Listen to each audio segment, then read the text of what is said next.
Hello, ladies and gentlemen. My name is Sasha Star. It's Ukrainian show on Pod TV, and today I will have assistance of Mark Lee, the producer of Pod TV. Welcome to the show, Mark. Hey there, we've got Nick with us, and definitely I'm gonna bring Nick up, and he's probably got some things to say. And I know that Rick and Rosner, who is with the Mensa guy as one of our leading panelists, and Shaquille are on their way. Matter of fact, there's Rick Rosner right there and everything. So, Sasha, Okay, I'm gonna turn it over to you. so we have now extended audience for the show, right? Yes. Okay. So interesting enough, Zelensky made his announcement today about what he considers to be a just peace settlement between the Ukraine and Russia, and he said that there are one of two ways: either through the military means or diplomatic means. Russian forces will leave Ukraine, so Ukraine will be able to continue its independence and be just a normal country like many others. Now, of course, there was no response from Russia or from anybody else at this moment, and Zelensky also asked for West and U.S. in particular to help to accomplish this possible way of settling this war. So I'd like to ask Rick, what do you think about this conflict and Zelensky's proposal? I'm not qualified. Sorry, I was distracted. Sorry, you caught me out. That's fine.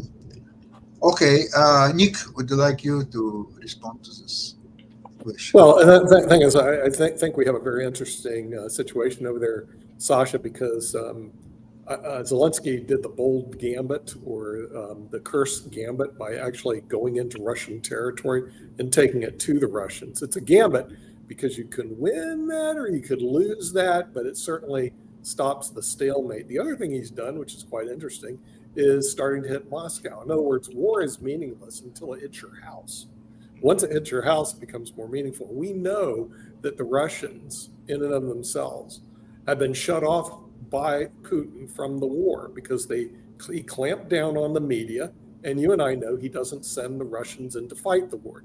He sends the people from Vladivostok, people from central Russia, the people that are actually the Russians around Moscow and St. Petersburg don't go to this war. He drags other people into it, but not them.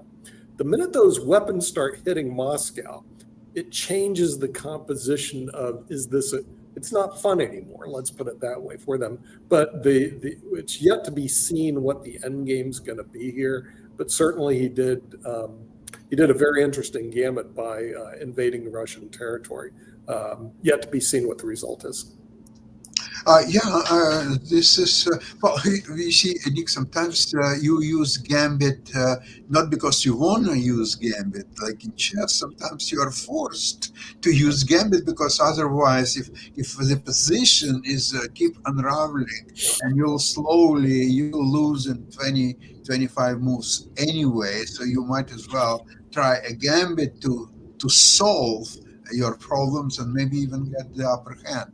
So in my opinion, the Ukrainians for over 2 years, they were restrained in attacking Russian territory.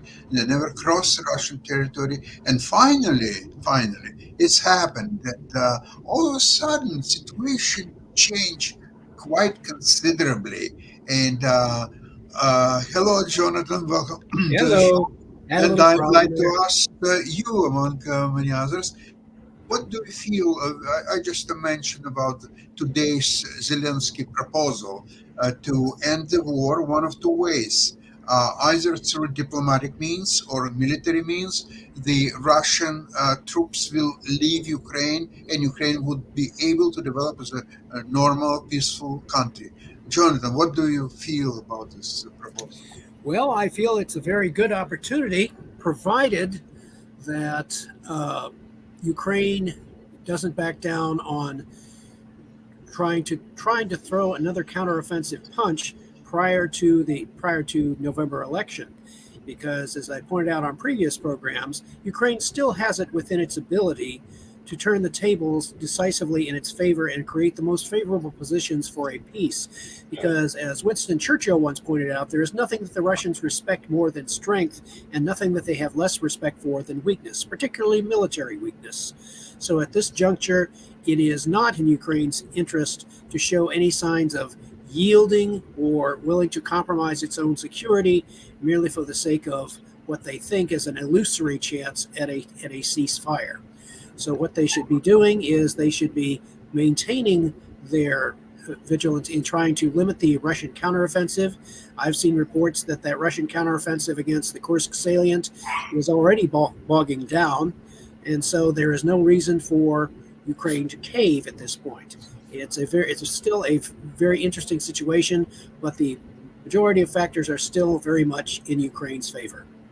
You know, I've listened in the last couple of days to some Ukrainian and Russian internet channels, and the discussion is there where it appears to be that Putin is looking for some kind of a peaceful resolution, or at least temporary resolution, and the opponents of that are saying there are no any signs of Putin looking for a peaceful resolution, because his attacks in Donbass region still continue. Bombardments of Ukrainian cities and killing of innocent civilians continue. So why would people seriously believe that Putin is saying or trying to do whatever he's saying he wants to do? And according to last announcements of Putin, he wants nothing less than complete capitulation of Ukraine. Maybe Shaquille, maybe you would have some thoughts on that. Rick Hassan. Without being Yeah, an expert in this area of the world, I would say that for there to be peace and a peace agreement, there has to be something that, generally speaking, there has to be something that two parties give up in negotiations. So I think it's very important that we know what exactly Putin is trying to achieve. What does he say he wants? What can he accept? And is what he wants acceptable to the Ukrainians? And what do the Ukrainians want from Russia? You know, we don't want to have a situation where in 10 years or 20 or 30 years, the conflict just starts again. So there has to be some sort of permanent thing that's going to be lasting, which leads to peace in that region. But I really don't think, again, without being an expert there, I really don't think that the Ukraine should acquiesce to the demands of the Russians or of anybody else if those demands are unreasonable, and if it consists of conceding territory or you know, agreeing to give up its sovereign rights to do trade with other countries and things like that. Well, I don't think that would work for the Ukrainians, because that's exactly what they've been fighting against. Okay, very good. Please, Rick. Yeah, so I'm looking at this article, but you know, over the whole war, NATO and the U.S. have been kind of holding Ukraine back from using certain weapons, and now maybe allowing Ukraine to use like drones and long-range missiles. And yesterday, Putin said that if this happens, that will mean that Russia is at war with NATO. And then the name of the headline of this article is, "How close are we to World War III after Putin's latest threat to the West?" I think that's slightly overblown, though, isn't it? Because, like World War III, Russia against NATO, that's not World War III. That's just Russia collapsing. Yeah, but like Russia, I mean, even Putin has said previously when he was asked about going to war with NATO, and he said, "What do you think? I'm crazy?" Like, how is one country going to be able to go to war with NATO? It's just the headline that's designed to the get you to headline, click everything. on the article. But just a quick question for Jonathan and Sasha. We kind of alluded to it on some of our other shows, but I really want to hear people's thoughts around this and everything, because we had a few days ago this major debate and all along those lines, and Ukraine actually was a major talking point and everything. So I am not an expert, don't claim to be an expert in Ukrainian affairs and everything, but I was just wondering, particularly you, Sasha, and you, Jonathan, and anybody else that's got opinions as to who did better on answering the question of how they would handle Ukraine should they be president at the time, because that was a major issue or a major talking point, particularly in the second half of the debate. So I just wondering y'all's take on who did well in that debate and who handled that question the best. Rick, would you like to start? Yeah, well, they repeatedly asked Trump whether he wants Ukraine to win the war, and Trump refused to answer. Trump kept saying he could solve the war, but basically, he gave no indication that he wants Ukraine to have a favorable outcome. So I think he did a crap job of answering that question. Jonathan, what's your perception? I believe that President Trump avoided that question because he did not want to paint himself into a corner prematurely on pressing for victory. Because pressing for victory in Ukrainian terms would be Russia is forced to withdraw from Ukraine and also is forced to withdraw from the Crimea. That would be an unacceptable reversal, absolutely, for Russia, for its objectives, which was to take Crimea and to take over Ukraine, essentially. And President Trump obviously did not want himself to be painted into a corner by being perceived as pressing for total victory for Ukraine. He wanted to preserve his options, in my opinion. So he avoided answering that question. Not necessarily a crap job, respectfully disagreeing there, but it's not willing to be committed to a foreign policy course of action prior to the election. Mm-hmm. I think as well it's worth noting that Trump was asked once, or I'm aware of one time that he was asked whether the Russian terms were acceptable, and he said no. So yeah, I sort of echo what Jonathan said. I think he wants to keep his options open, especially considering he's not the president. And he has consistently said he will end the war. If he becomes the president, he will end the war as president-elect before he gets... Actually, he said he would end the war even before he would become a president, just by winning election. Now, that would be a trick. So that's what I just said. That would be very If he was elected, he would end the war as president-elect before he becomes the president. Yes. That's what he said. Yeah. Yeah, that's what he said. That's probably an overreach. Let's talk about what's at stake. Russia currently holds about 42,000 square miles of Ukraine, which is an area the size of Virginia or Kentucky or Tennessee, or 1/4 of the state of California. It's like 800 miles long by 50 miles, 100 miles deep. It's 20. I think Kentucky and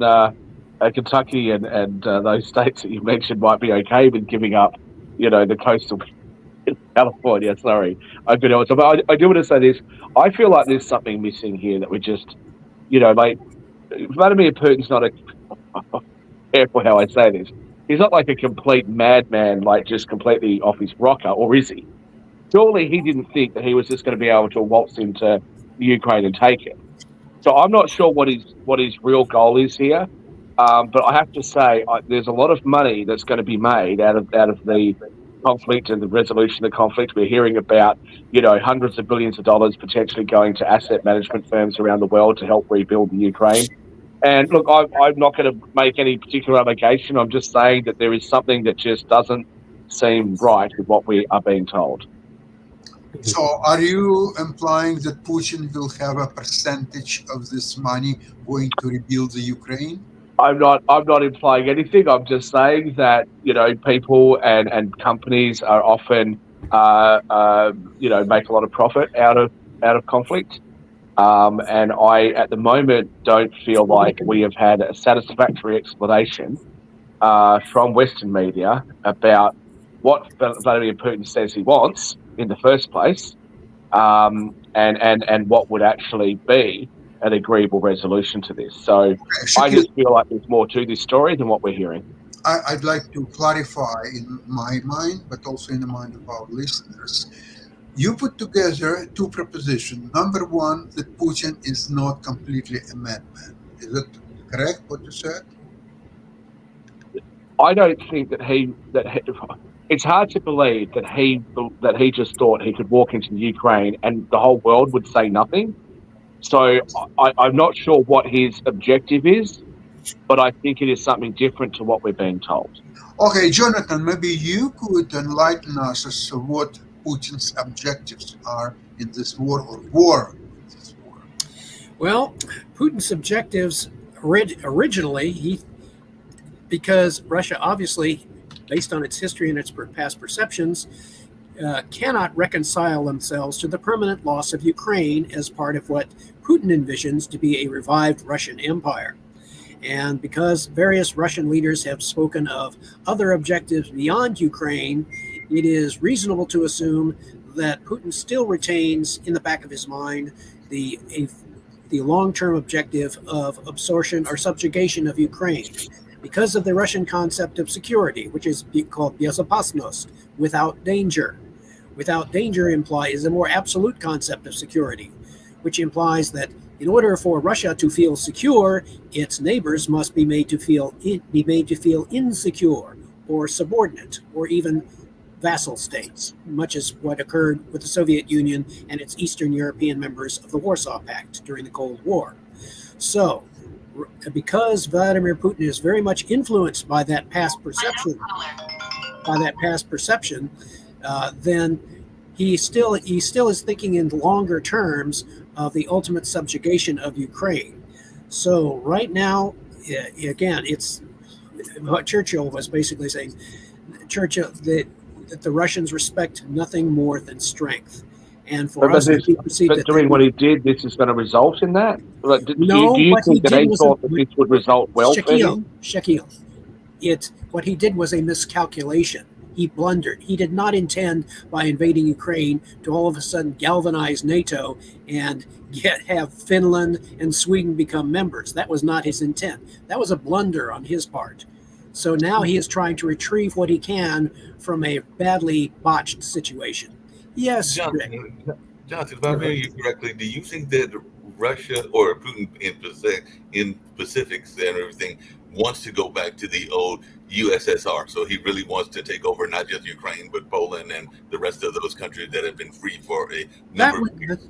That is what his subordinates and various other spokesmen are saying. That may be just propaganda, but it also may reflect his longer range intent, if not of Putin himself, certainly of anyone who succeeds him.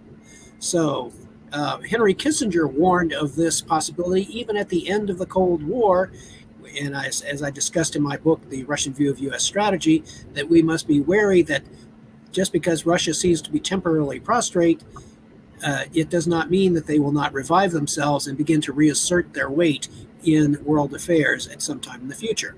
So yes, it's not unreasonable to think that Putin, among his goals, has embezzlement, financial scams. If you look at the 2014 Sochi Olympics, which cost $55 billion, $30 billion went back to Putin and his friends in the form of kickbacks and embezzlement. That would be entirely consistent, yes. And so the area that Russia holds in Ukraine is now so chock full with tens of thousands of landmines that it will take decades to clear the area. So yeah, it's going to cost a ton of money to just deal with the landmines. And so yeah, there may be opportunities for graft and embezzlement. Oh, very, very much so. I'd be in total agreement with you there. So it is. Putin would obviously be trying to retrieve some gain from what is admittedly a very badly botched situation and decisions on his part, because he never anticipated, obviously, what would happen when he invaded Ukraine. He thought it was going to be an easy victory. He was wrong, decisively wrong. So now he is trying to backtrack and figure out how he can attain some part of his objectives in some other way. Hey, But Jonathan. do you remember that in the first month of the war, specifically Western countries such as members of NATO, Germany, France, they were of the opinion that you have to save Putin's face and you have to create a situation when things will become more manageable and maybe to have some peace arrangements and so on. And the farther it was, first, I think Emmanuel Macron, he was trying to have some kind of friendly relationship with Putin and subdue him and talk about the possible peace. Germany was quite active at that point. Now, when that situation changed, now that there are no more communications between Putin and Western leaders, and it's now beyond any meaningful, peaceful negotiations. Jonathan? Yes. Yeah, what's your opinion? When that situation changed so drastically?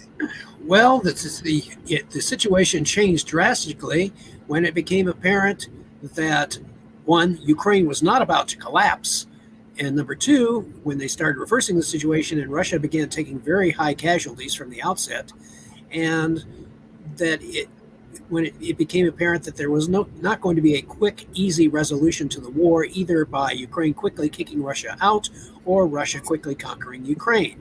Now that it had developed into a situation where it was clear that Russia's intentions were much more aggressive and they were willing to commit much more in the way of resources, now the Western European allies collectively came to the conclusion, okay, this is a situation that's reminding us of the one in early World War II, the phony war.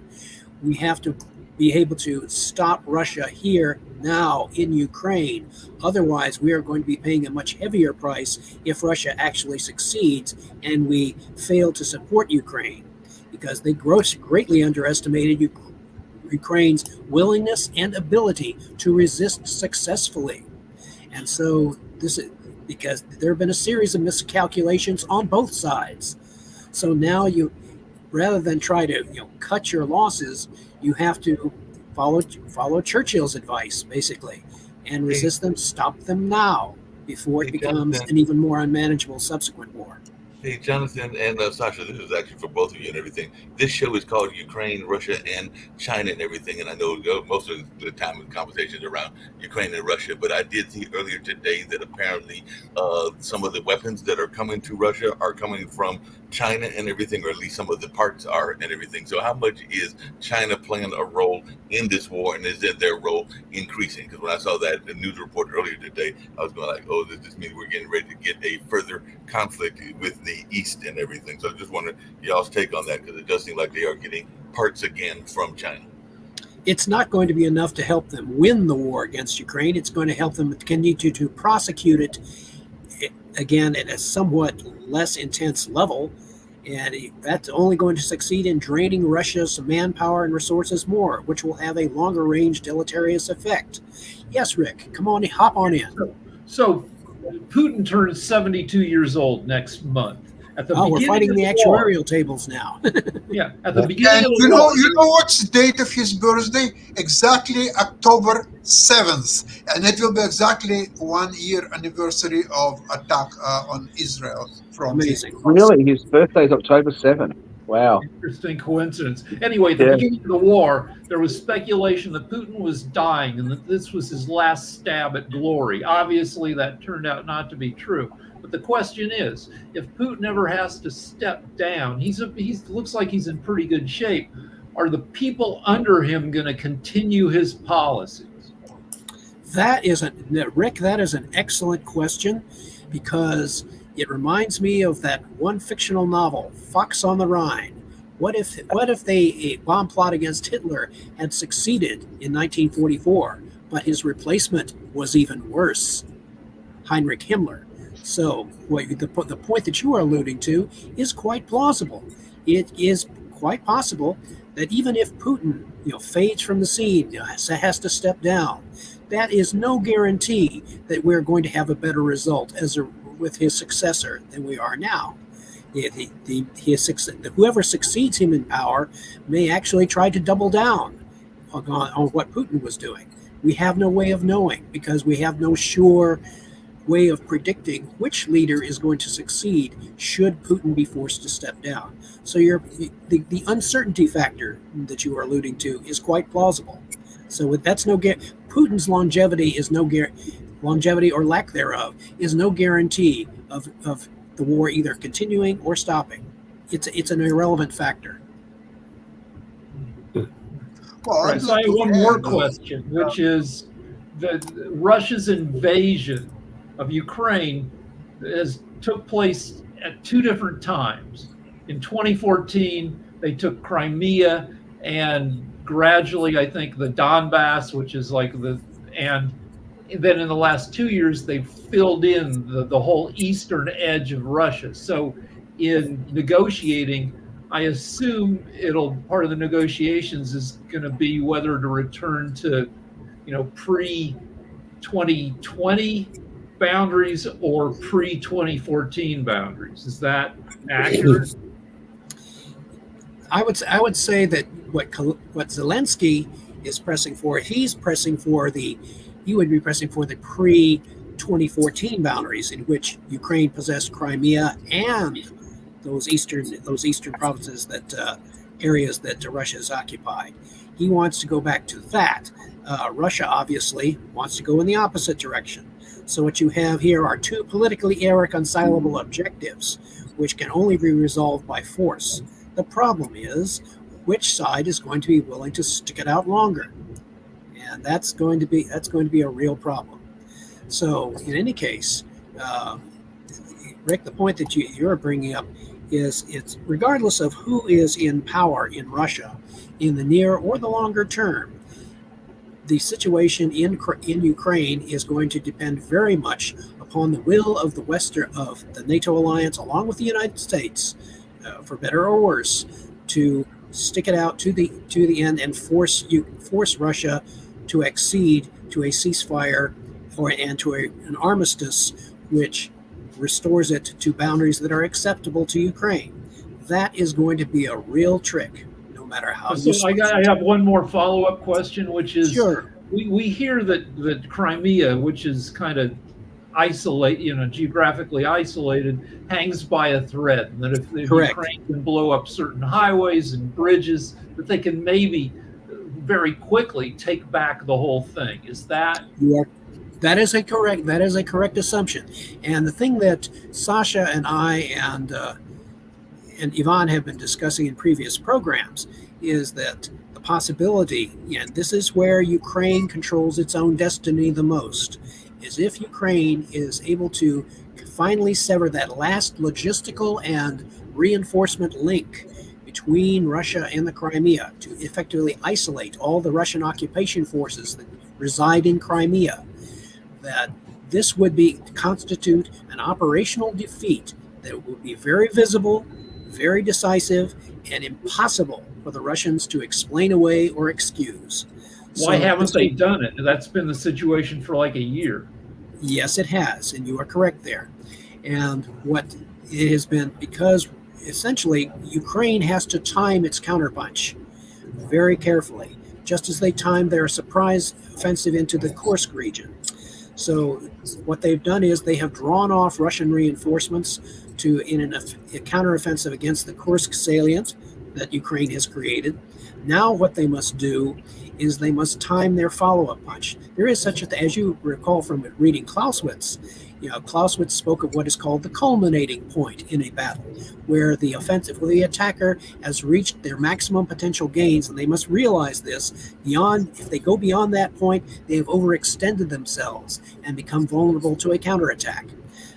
Ukraine apparently has recognized that that culminating point, and they are trying to fend off any Russian counteroffensive against the Kursk salient.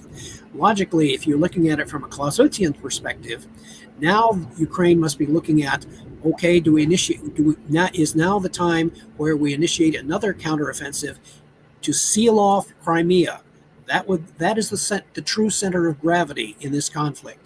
If they successfully seal off Crimea and create the conditions for the Ukrainians to commit their remaining strategic reserves for a counteroffensive into Crimea, retrieve the Crimea, back under Ukrainian control, that is a decisive center of gravity within this war. And so you're quite correct to be wary of the importance of Crimea in this conflict, because this is not because of the miscalculations made on both sides before this war and during it. It has made the situation much more complicated and much harder to resolve, no matter what either candidate, for example, in the previous debate says. It's not that easy to resolve. It's going to be assuming that if President Trump gets reelected, he is going to have a major diplomatic and military political problem on his hands. And it's very much reminds me of, remember when President Nixon, during the 1968 election year, he claimed that he had a secret plan for ending the Vietnam War. You recall that? Yeah. And he because he kept it secret, for reasonable reasons for doing so. His secret plan, it basically involved a phased withdrawal, what essentially considered a fighting withdrawal from Vietnam. Peace with honor. There you go. That's one. Peace with honor. A fighting withdrawal which would eventually disengage the United States from Vietnam, and yet leave in place sufficient forces to enable South Vietnam to defend itself from North Vietnam. Now, various political factors, including Watergate, by the way, not insignificantly, combined to defeat that plan, and really we know how that went. And ironically enough, the outcome of the Vietnam War proved to be irrelevant to the outcome of the Cold War. It had no significance on either side, and that is the great tragedy of that particular conflict. Though, interestingly enough, it was first time that a country could resist a superpower with nuclear weapons available. And I wouldn't say that Vietnam won the war, but at least it didn't lose the war either. So this conflict between war between Russia and Ukraine, this is you can compare it to some degree to Vietnam, when there is a Ukraine, which is not non-nuclear country, resisting Russia, which is much bigger, much stronger country with the nuclear arms available, and yet Russia cannot win this war. And apparently, I think I mentioned it on the last program, there are some economists involved in Russian economic system or so on. They don't believe that Russia could continue the war beyond the end of this year, 2024. That will be complete collapse of Russian economy. And therefore, if you think that the active war could be because of the weather, it could be going on, and yet another, say, 2 months or maybe even less. And it remains to be seen what Russia could accomplish in this months and a half, maybe say 2 months even. And beyond that, you know that China stopped completely any operation in yuan with Russia. The Russian currency exchange, I mean, in good times, it had full-fledged exchange with the US dollar and with euro, even Canadian dollar, and probably Australian dollar, and many, many other currencies. In the last several months, there was only one currency trading against Russian ruble. It was yuan from China. And now, I forgot whether it's August 1st or September 1st, China completely stopped all operations with Russia, with Russian rubles, with everything. So all that came to the standstill. Not only that, there were a lot of Russian companies that took credits in yuans, and now China is demanding repayment of about $40 billion back to China. So Russia is going through wonderful economic situation just as well as a military situation. Now it's been calculated that to take over control of the Kursk region, where Ukraine is controlling the territory, Russia needs at least 100,000 fresh troops to take over control of the territory. It remains to be seen where Russia is going to take 100,000, and not just this 18 years old who have never been on the front lines or so on, but they need experienced fighters, which they would have to take from Donbass or I don't know where else. Jonathan, what do you think? Well, and I'm gonna pivot quickly to you, Rick, as soon as I get this. But the fact of the matter is that Russia does not have sitting on the sidelines better troops just waiting to come in. They have already run through their highest quality troops. They are going to conscripts and they're going to reserves, and the quality is not going to get any better for them. And so, yeah, and pivoting to you, Rick, what would be? I don't think that they're continue to commit manpower reserves. The more they continue to commit manpower reserves, the more severe the effects are going to be on their long-range demographics, their demographic growth, and their population growth. So, what would you say to that, Rick? Go ahead. Well, here's an article because you were talking about Russia's economy from 2 hours ago. The Guardian says that the International Monetary Fund will send staff to Moscow next week to review the Russian economy. And people are a little upset about that, but maybe we'll get a better picture of what's going on over there, or maybe Russia will successfully bullshit the IMF.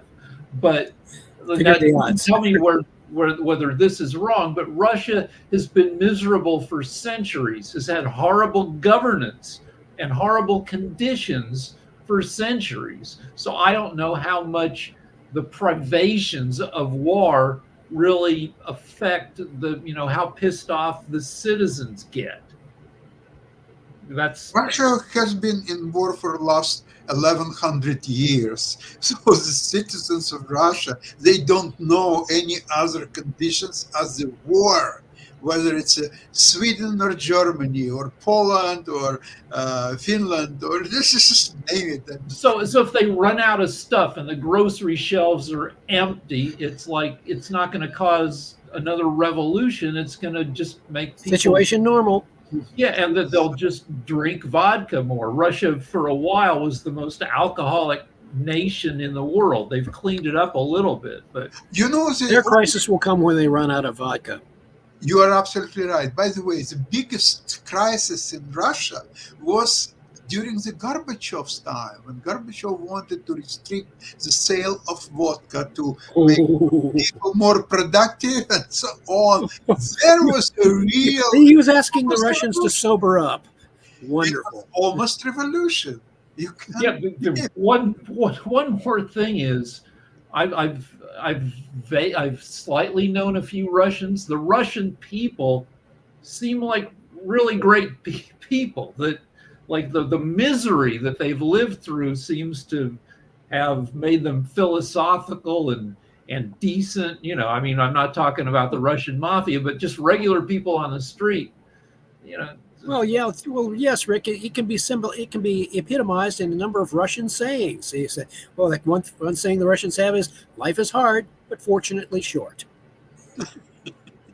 Yeah, and for a while, Russia had the shortest lifespan in Europe, at like 61, because everybody was drinking themselves to death, and because under communism they just polluted the whole frickin' country with dirty industry. A friend of mine went to Russia a few years ago, just before the conflict. It wasn't one of the main parts. I thought he said it was an island, but wherever it wasn't one of the main parts. And I said, how is it? Because I've heard that Russia is a really beautiful place, and what's it like, and what are the people like? And he said they're miserable, or they're not happy, and you can see it. And I was like, because that's not what I'd heard about the people in Moscow and St. Petersburg and things like that. But that's the real tragedy, the human cost of conflict, that there is a human cost to it for generations after.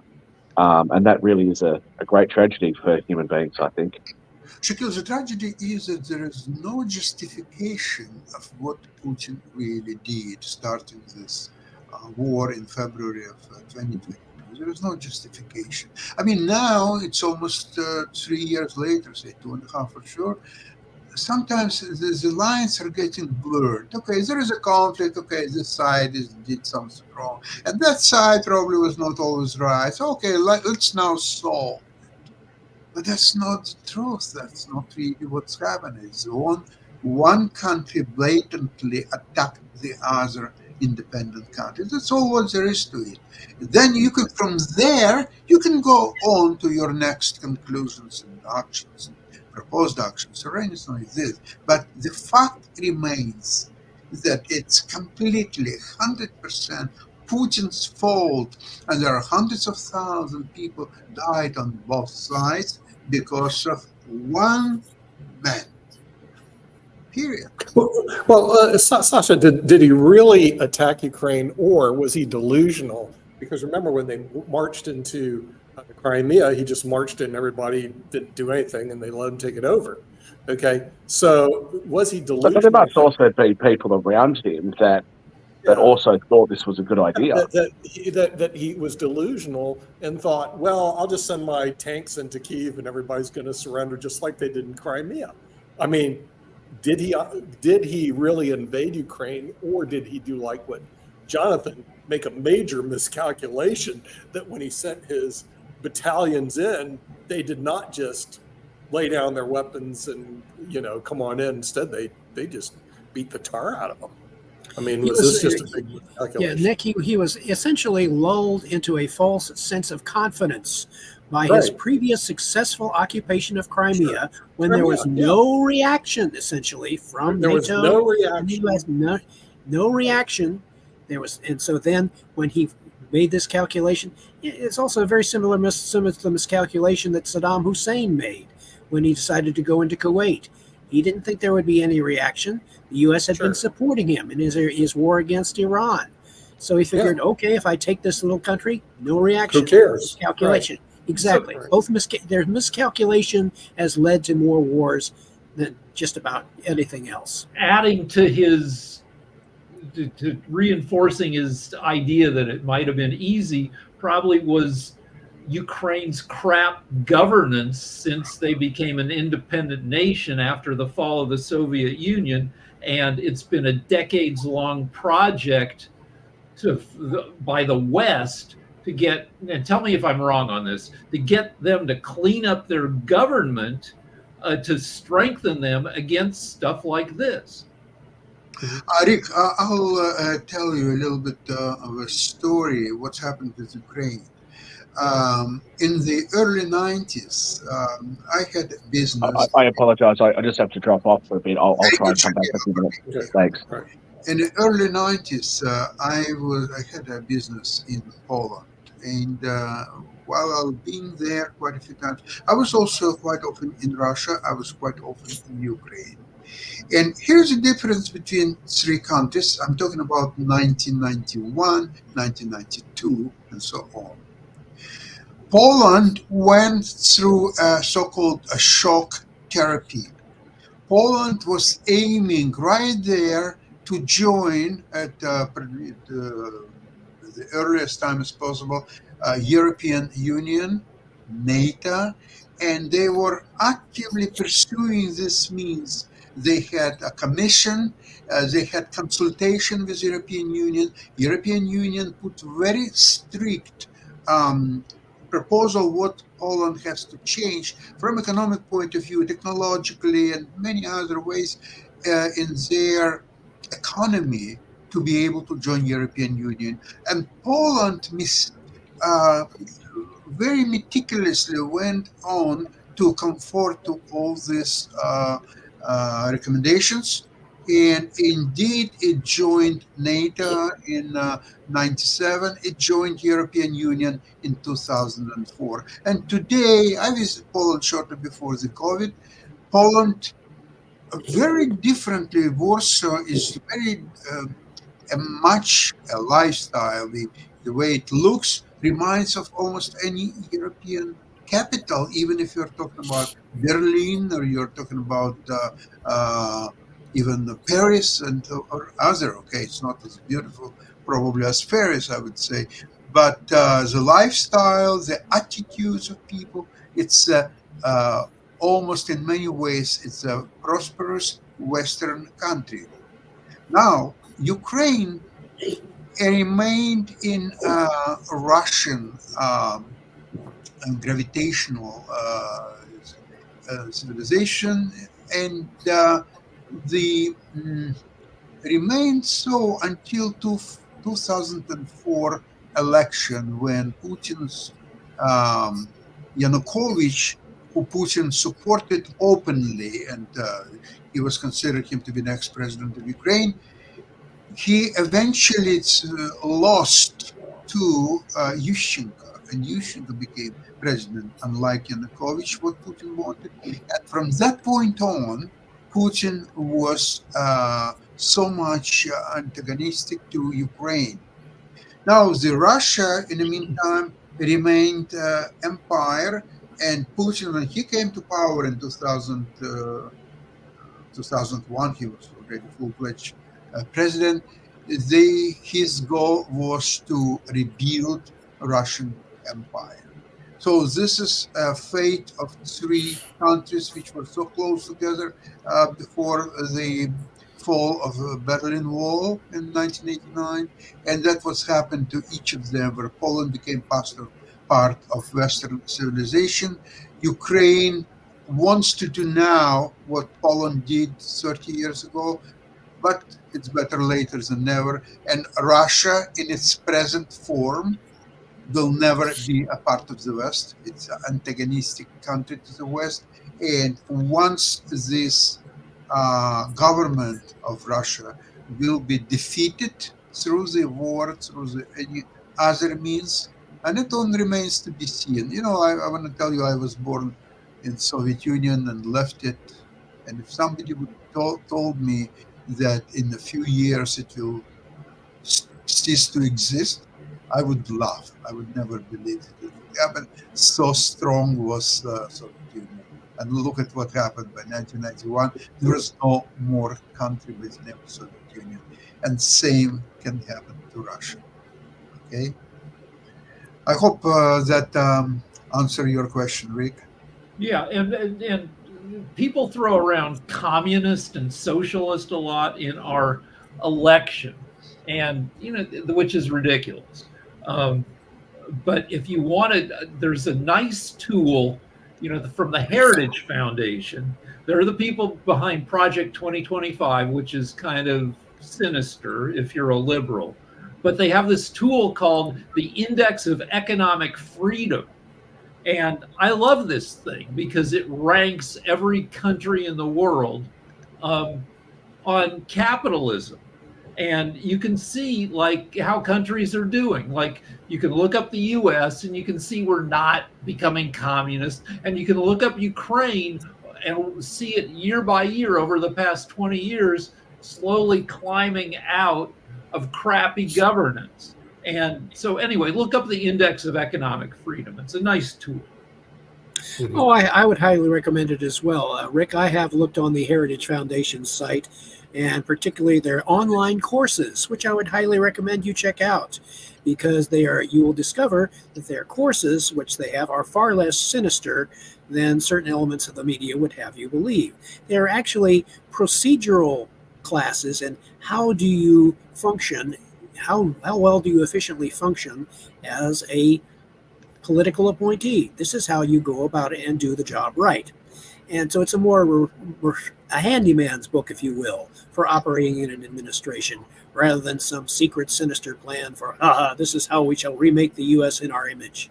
Yeah, not really. They also have a thing, I don't know what they call it, but the voter fraud project, where they compile statistics on voter fraud, which is great because you can use their own statistics against them, because they've compiled statistics from 1979 on.